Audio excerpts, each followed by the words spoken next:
Jamaah. Yeah. Oh jamaah. Yeah. Alhamdulillahirobbilalamin. Kita masih di Islam itu Indah. Tepuk tangan lagi, semangat lagi. Biar nggak kedinginan juga.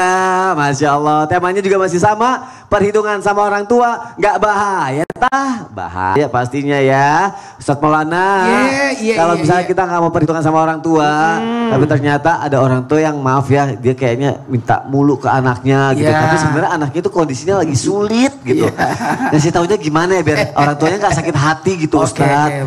Silakan Ustadz Maulana. Izin Habib dan Sasam. Satu hal buat semua anak dimanapun berada, jangan pernah buruk sangka sama orang tua. Orang tua kelihatannya orang tua itu morotin saya deh. Kelihatannya orang tua itu memanfaatkan saya deh. Jangan. Makan. Jangan. Kenapa? Karena orang tua itu pada dasarnya mau melihat anaknya bahagia. Meskipun menurut kita caranya nggak bagus. Tapi nanti kita akan merasakan. Rata-rata orang tua kalau kita kasih uang itu disimpan itu. Nanti dikasih kepada anaknya di saat dia butuh. Begitu itu. Dia beli emas, beli lagi emas. Nanti kan dikasih pada dirimu. Nah gimana caranya supaya orang tua tidak sakit hati ketika dia minta sama kita lalu kita tidak kasih? Gini, taat itu hanya kepada Allah. Tidak ada ketaatan dalam kemaksiatan. Dan cinta memang kepada Allah karena kita berbakti kepada orang tua atas perintah Allah. Itu camkan itu. Jadi dalam hal ini berdakwalah dengan baik, sampaikanlah dengan baik. Kalau perlu jujurlah, dan ingat berbakti itu tidak mesti pakai uang. Memberi orang tua itu tidak mesti materi. Perhatian ada di sisinya, bantuin kerjaannya, minimal tidak durhaka padanya. Itu luar biasa. Jadi tidak mesti pakai uang. Berarti kalau kita ngerasa nggak mampu, jujur aja dulu gitu ya. Iya, itu yang paling bagus. Insya Allah, mudah-mudahan nanti ada rezeki. Aku bantuin aja ya. Mama mau apa gitu aja. Dan tidak harus semuanya melalui materi ternyata Ustadz ya. Masya Allah. Tepuk tangan untuk Ustadz Maulana. Berbakti sama orang tua tidak harus melalui materi. Bisa dengan apapun, yang penting kita sayang sama orang tua kita ya. Masya Allah. Kita lanjutkan lagi. Nggak ada suaranya. Lanjut lagi nggak? Ya, gitu dong, semangat. Ya Allah, Masya Allah. Habib, mau nanya nih Bib, para orang tua terkesima kayaknya ngeliat Habib. Bib, orang tua kan pengen ngurus, orang tua pengen ngurus anaknya. Anak pengen ngurus orang tua, tapi mungkin kesibukan anaknya, di pekerjaannya harus keluar kota, atau ngurus anaknya sendiri di rumah juga udah bikin dia sibuk gitu kan. Akhirnya si anak ngasih perawat Bib ke orang tuanya. Nah, kalau si orang tua dikasih perawat sama anak, itu gimana Bib? Apakah anak termasuk perhitungan apa enggak? Nanti setelah yang satu ini ya Bib ya, ada tayangan mau aku kasih lihat dulu untuk jamaah yang ada di rumah nih. Seorang anak rela menolak pekerjaan demi membantu orang tua. Ini dia tayangannya, silakan. Nah, dari tayangan ini Bib, bakalan muncul pertanyaan aku sebelumnya. Tapi anak-anaknya itu nggak bisa ngurus orang tuanya karena dia kesibuk Bib. Dia itu juga punya pekerjaan untuk mengurus anak-anaknya di rumah. Dikasihlah perawat Bib. Itu termasuk perhitungan apa enggak Bib? Atau memang seorang anak harus ngurus sendiri, nggak boleh kasih perawat ke orang tuanya? Itu gimana Habib Usman? Silakan Habib. Ustaz Syam, Ustaz Maulana. Bismillahirrahmanirrahim. Allahumma salli ala Sayyidina Muhammad wa ala Sayyidina Muhammad. Anak tidak boleh hitung-hitungan terhadap orang tuanya. Dan ketika memiliki seorang anak, maka berbuat baiklah terhadap kedua orang tuanya. Apalagi di sini adalah masalah kesehatan ataupun kebutuhan khusus untuk merawat orang tuanya. Pertanyaannya gini, saya memiliki anak misalkan, atau seorang anak tersebut memiliki orang tua, yang dimana anak ini butuh pekerjaan, yang kalau misalkan dia nggak kerja, dia nggak akan mendapatkan nafkah secara lahirnya ataupun batinnya setiap harinya terhadap istrinya, keluarganya. Nanti bisa ribut dong sama istrinya. Iya. Contoh misalkan Mas Soni, coba sini Mas. Gimana? Ya kan? Mas Soni punya orang tua, orang tuanya nggak mampu, Mas Soni mampu. Terus orang tuanya jompo ataupun orang tuanya stroke dan lain sebagainya. Nah, milih mengurus orang tuanya atau cari uang, ya kan? Istrinya juga mesti diurus dan lain sebagainya, atau pilih yang mana? nyari uang, ngurus anak, ngurus orang tua yang tadi jomblo itu ya? Jompo. Oh jompo. Udah tua. Jompo. Bisa ngurus dua-duanya kalau bisa pengen. Nah kita kan pengen ngurus dua-duanya. Tapi kesibukan kerja lah. Nanti misalkan syuting lah. Atau ada orang yang pengusaha lah. Atau dia kerja di pabrik dan lain sebagainya. Terima kasih. Jadi intinya maknanya adalah ketika kita memiliki orang tua, apa yang kita prioritaskan? Kerja dulu apa ngurus orang tua dulu? Kalau saya tinggalin kerjaan saya, maka istri saya nggak ada yang ngasih nafkah, anak saya nggak ada yang ngasih nafkah, saya urus orang tua saya, telantar, ya kan? Nafkah ke istri saya lahirnya nggak dikeluarin, batinnya nggak dikeluarin, saya ngurus orang tua saya juga nggak punya uang misalkan. Apa yang harus dilakukan nih sebagai anak? Pertama, ketika anak tersebut Allah berikan dia rizki, maka gunakanlah rizki tersebut untuk membiayai keluarganya, orang tuanya. Apalagi orang tuanya tadi miskin, tidak mampu dan dalam keadaan payah. Maka wajib bagi anak untuk menyewa perawat atau membayar perawat untuk merawat orang tuanya khusus. Misalkan ada perawat, misalkan orang tuanya perempuan, maka perawatnya pun harus perempuan. Orang tuanya laki-laki, maka perawatnya pun harus laki-laki. Nggak boleh orang tuanya laki-laki, perawatnya perempuan. Orang tuanya perempuan, perawatnya laki-laki, nggak boleh. Jadi kalau perempuan dengan perempuan, laki-laki dengan laki-laki. Malamnya selesai kerja, tengokin orang tuanya. Paginya mau kerja kalau rumahnya dekat, maka salim sama orang tuanya, doakan orang tuanya. Minta apa? Minta keberkahan dari Allah Subhanahu wa taala. Allah berikan kesehatan dan minta doakan anaknya. Wa qadara rabbuka illa ta'budu illa iya wa bil walidaini ihsanan. Jadi wa qadara rabbuka illa ta'budu illa iya. Bahwasanya kita ini harus bertakwa kepada Allah. Ingat kepada Allah, jangan menyekutukan Allah dan berbuat baik terhadap orang tua kita. Ketika kita sebagai hamba disuruh dua hal, bertakwa kepada Allah, dekatkan diri kepada Allah, berbuat baik kepada orang tuanya. Setelah Allah, berarti ada orang tua yang harus kita jaga, kita lindungin, kita rawat, dan kita jadikan apa? Jadikan sebuah orang tua ini adalah kebanggaan buat kita, kebahagiaan buat kita. Orang tua kita hidup berarti mendoakan kita. Tidak ada pemutus antara rahmatnya Allah terhadap kita. Ya kan? Inilah kita berharap kepada Allah. Ini manusia betul-betul susah kalau misalkan dia udah dikasih rezeki tapi tidak mau menjalankan daripada orang tuanya dirawat dan lain sebagainya. Ini susah. Jadi wa qadara rabbuka illa ta'budu illa iya. Bahwasanya kita harus nih berbuat baik kepada orang tua kita, bertakwa kepada Allah, punya rezeki, kasih perawat, punya rezeki, kasih perawat, punya rezeki, kasih perawat, ya kan? Kasih ke perawatnya. Kasih perawatnya. Oh bukan kasih ke, aduh Habib ini suka nyala-nyalain aku, mancing aku jadi salah arah jadinya nih. Kasih perawat ke orang tua aja. Berarti bertakwa sama Allah dan berbakti kepada orang tua. Kasih orang tua ke perawat gitu. Ya Allah. Tepuk tangan untuk guru-guru kita, Masya Allah. Seru banget pelajaran hari ini ya Allah. Apalagi mengenai orang tua yang dimana harusnya anak itu memang berbakti kepada orang tua, nyenengin orang tua ya Ustadz Syam ya. Iya betul. Dan juga ada yang bilang katanya infak terbaik kan ya harus kepada orang tua gitu kan. Tapi pertanyaannya gimana kalau orang tuanya tuh ternyata mampu banget, kaya raya banget. Apakah kita harus memberi infak kepada orang tua biar menjadi infak terbaik juga? Walaupun dia kaya raya. Walaupun dia kaya raya. Baik, gimana kita Ustadz buka Syam, dulu silakan. Al-Qurannya, tapi guru-guruku, jamaah di studio, serta guru-guru yang ada di rumah. Kita buka dulu Al-Quran surah Al-Baqarah ayat 215. A'udzu billahi minasy syaithanir rajim. Bismillahirrahmanirrahim.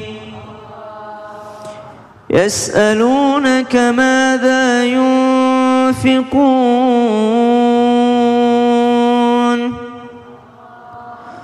قل ما أنفقتم من خير فللوالدين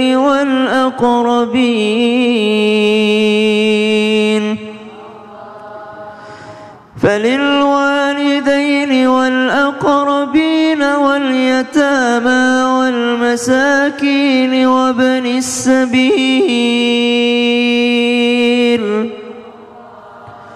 وما تفعلوا من خير فإن الله به عليم. Allahumma arhamna bil Quran. Al-Quran surah Al-Baqarah ayat 215. Ya yas'alunaka madza yunfikun Qul, katakanlah, ma anfaqtum, harta apa saja yang kamu keluarkan, infakkan, falil walidain, hendaknya diperuntukkan bagi kedua orang tua, wal aqrabin, dan bagi kerabat, wal yatama, kepada anak-anak yatim, wal masakin, kepada orang-orang miskin, wa banis sabil, dan orang-orang yang berada dalam perjalanan. Dan kebaikan apa saja yang kamu kerjakan, maka sungguh Allah itu maha mengetahui. Pertanyaannya, apakah memang berbuat baik ataupun berinfak, harta yang dikeluarkan kepada orang tua itu jauh lebih banyak pahalanya dibandingkan kepada orang lain? Maka dikatakan bahwasanya Imam Al-Ghazali menyebutkan bahwa sebenarnya kalau orang bersedekah kepada keluarga, wabil khusus kepada orang tua, itu pahalanya lebih banyak karena amalannya lebih banyak. Kenapa amalannya lebih banyak? Kalau sedekah kepada orang lain dia hanya sekedar sedekah. Tapi kalau kepada orang tua, ya kepada kerabat, itu sedekah sekaligus silaturrahim, apalagi sama orang tua, sekaligus berbakti kepada orang tua. Jadi ada 3 amalannya di situ: sedekah, silaturrahim, kemudian berbakti pada orang tua. Tentu saja kalau amal ini digabungkan 3, ini orang cerdas yang mengamalkannya, berarti dia subhanallah mendapatkan daripada pahala yang lebih banyak juga. Kenapa? Karena amalannya juga lebih banyak, bukan hanya sekedar sedekah, tapi dia ada silaturrahim di sana, ada berbakti sama orang tua di sana. Bukankah menyambung silaturrahim yang paling baik itu adalah kepada orang tua? Kemudian urutannya menurut Al-Baghawi, ya, disebutkan bahwasanya urutannya adalah ketika kita bersedekah, yang paling utama itu kepada orang yang menjadi tanggungan kita dulu. Artinya kepada istri, kepada anak, kepada orang tua yang menjadi tanggungan kita, mungkin kepada keluarga yang lain menjadi tanggungan, itu lebih besar pahalanya. Tapi menurut Syekh Al-Malibari, beliau mengatakan justru yang lebih banyak pahalanya itu urutan nomor 1 adalah kepada kerabat yang tidak menjadi tanggungan. Jadi kerabat yang lain, kerabat yang tidak menjadi tanggungan. Jadi kalau orang tua udah dikasih bulanan, dia sudah tidak termasuk terbaik lagi.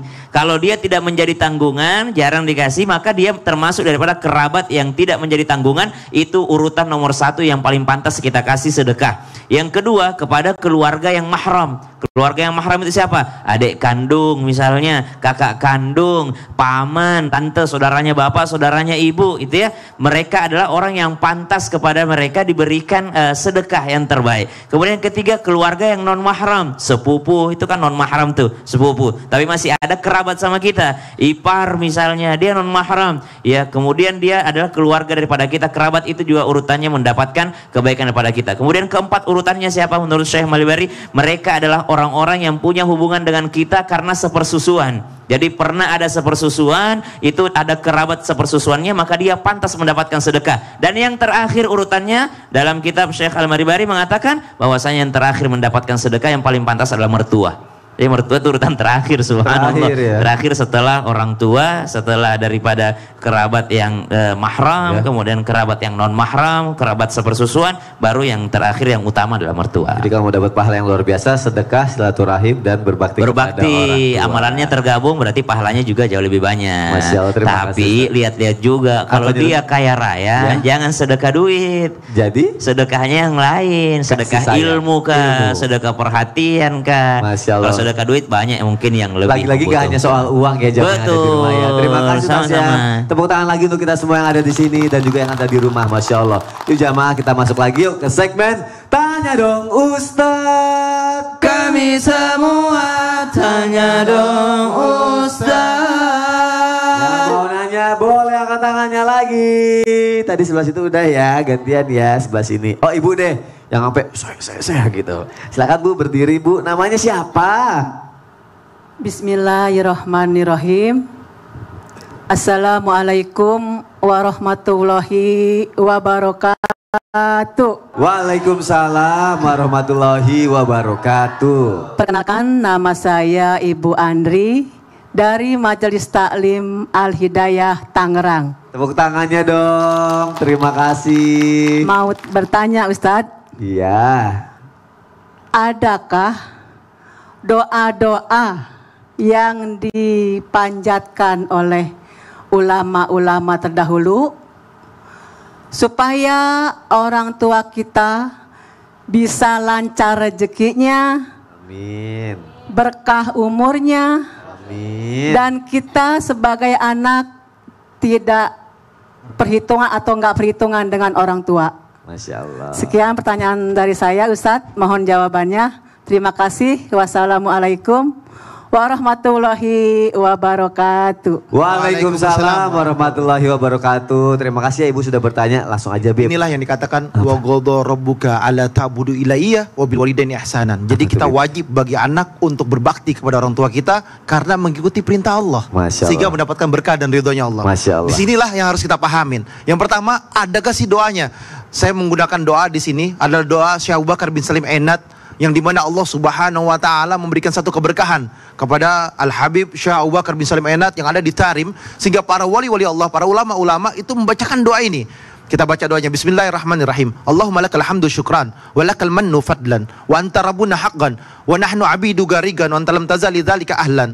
Allahumma ya muyassir kulli asir wa ijabir kulli kasir wa ya sahiba kulli farid wa ya mugdiya kulli faqir wa ya mugawiyan kulli dhaif wa ya ma'mana kulli mukhif yasir alaina ya Allah kulli asir fata yasiru asir alaika yasir. Allahumma ya man yahtaju ilal bayan wa tafsir hajatuna ya Allah ilaikal katsir. Di sini minta ya Allah pujian bagi Allah, milik Allah, syukur milik Allah, dan Engkaulah pemilik kami ya Allah, dan Engkau milik kami ya Allah, dan Engkau tetap abadi memiliki kami ya Allah, dan mudahkanlah daripada setiap urusan kami dan kesulitan yang kami lakukan atau kesulitan di dunia ini ya Allah.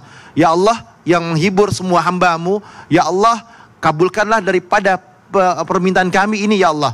Dan kecewa, sedih adalah milik-Mu, hilangkan semuanya ya Allah. Ya Allah yang memahami hambanya, yang memahami kami semua ya Allah, maka cukupilah daripada kefakiran kami, kuatkanlah semua daripada kelemahan kami ya Allah, dan amankanlah semua dari dalam ketakutan ini, diamankan daripada ketakutannya, dimudahkan daripada setiap urusannya.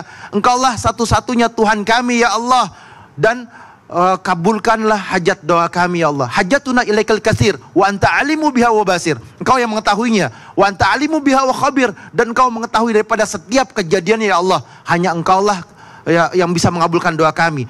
Akhirnya adalah adada khalqi wa ridha nafsi wa zinata arsi wa midada kalimati. Allahumma nas'aluka ziyaratan fid din wa barakatan fid din wa barakatan fil umur wa sihhatan wal afiyah fil jasad wa si'atan fi rizqi wa barakatan fi rizqi wa rahmatan qabla al maut wa maghfirah ba'da al maut wa afwan indal hisab wa amanan minal azab wa nasiban ya Allah minal jannah warzuqna nazar ila wajhil karim ya Allah ya Rahman ya Rahim. Ya Allah, kami mohon kepadamu bertambahnya keimanan kami, keberkahan dalam usia kami, kesehatan tubuh kami, keluasan rezeki kami, taubatan ya Allah sebelum kami mati ya Allah.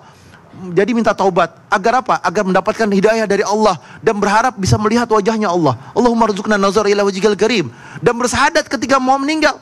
Karena apa? Karena ya Allah kan dilihat akhirnya. Kalau akhirnya kita baik mengucapkan la ilaha illallah, selamat. Kalau enggak celaka kita. Aduh, auzubillahi min zalik. Habib terima kasih untuk doanya. Mungkin nanti jamaah bisa ada di media sosial Islam itu indah ya. Ya nanti kita munculin doanya komplit. Tadi cuma potongan-potongannya doang. Baik, terima kasih. Baca pagi sore insya Allah berkah, dikabulkan hajat doanya. Selamat Amin. dunia akhirat. Amin ya robbal alamin. Masya Allah tabarakallah. Ustaz Syam, kita membahas mengenai perhitungan terhadap orang tua gitu dari ya. tadi dari awal dari bahasnya. awal. Kira-kira apa lagi yang harus dipelajari mengenai ini semua ya Ustaz ya? Kita itu hidup yang kita butuhkan adalah ridhonya Allah. Iya. Dan ridhonya Allah itu terletak sangat dekat dengan kita jikalau kita mendapatkan dan bisa merebut ridhonya orang tua kita. Masya Allah. Lalu bagaimana agar kita bisa merenungi supaya kita dapat ridho orang tua beserta ridhonya Allah?